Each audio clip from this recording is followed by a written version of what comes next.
It's my honor today to introduce you to a delegate from Thailand, Kun Chayanich, or her nickname is Mint. She attended Thammasat University here and then went on to Georgetown in the United States. And she's also worked as a legal consultant for a number of NGOs in Washington, D.C., and she's advised the Legal Commission in Thailand on topics such as freedom of association, forced labor, discrimination, gender equality, social security, and domestic workers. She's also a co-founder of Hivesters with her sister.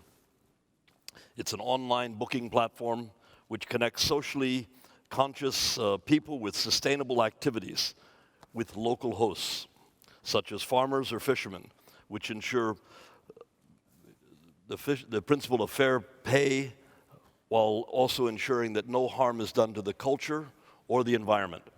She's done one thing which I learned about only today, which was whale watching, something that I have not done in Thailand, but is now being done in Thailand thanks to her efforts.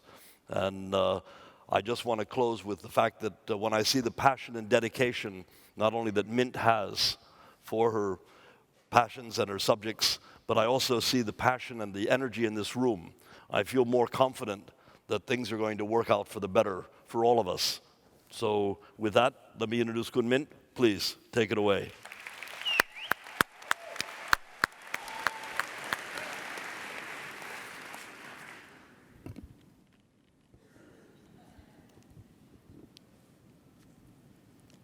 Good morning, ladies and gentlemen. Sawadee ka.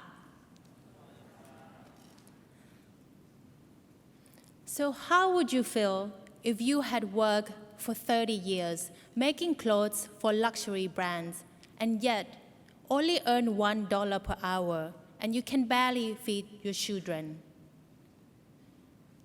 And how would you feel if you were forced to work in a fishing boat for several years and having been rescued, no one was prosecuted, and the fish you caught was sent all over the world, making profits for a global conglomerate?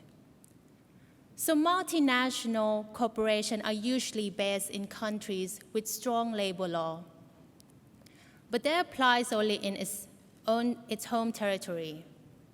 But down the supply chain in producer countries, labor standards are low, and exploitation are rarely checked by the local authorities. International law supposedly protects labor rights of workers, but by itself, it's limited. So I have spent 4 years consulting for the International Labour Organization, or the ILO, the UN labor agency, which sets global minimum standards for labor rights. But international law needs member states to ratify convention into national law.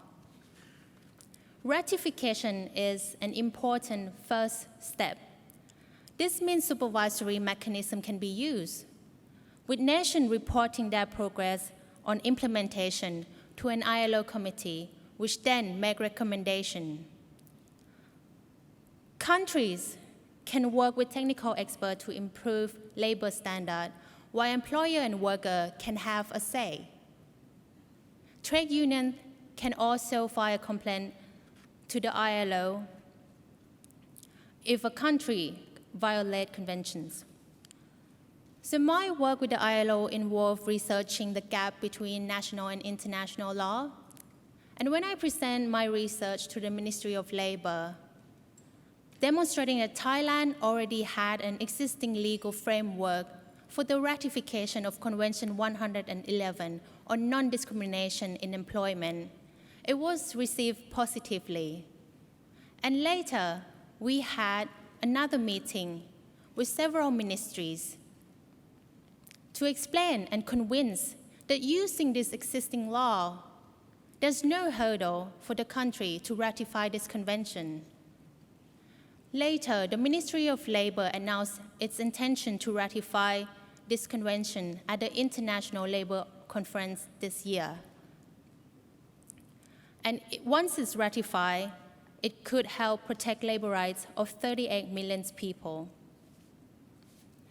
But although ratifying this convention can make a great impact, it takes years to research the gaps in national law, promote ratification to government officials, and to make recommendations.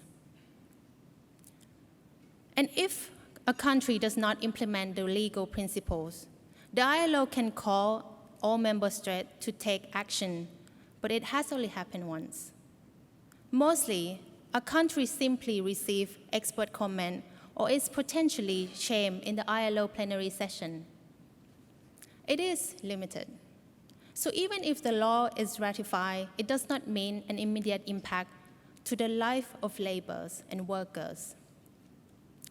And in addition, trade unions are subject to pressure from global corporations.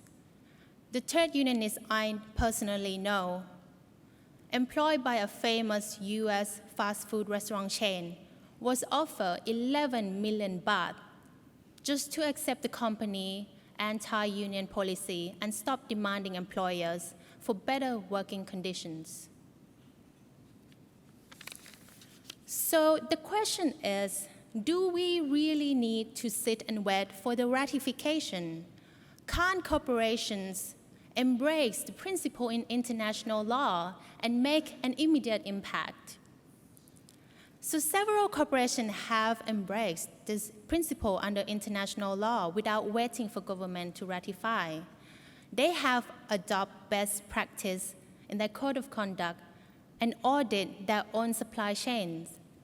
Global companies like H&M, BMW, or Electrolux have made an agreement with international trade unions such as Industrial, guaranteeing ILO fundamental labor convention and labor rights throughout their own supply chain.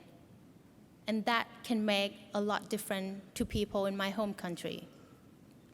Also, corporations like Nike and Kate Spade allow the ILO to inspect their factories in developing countries.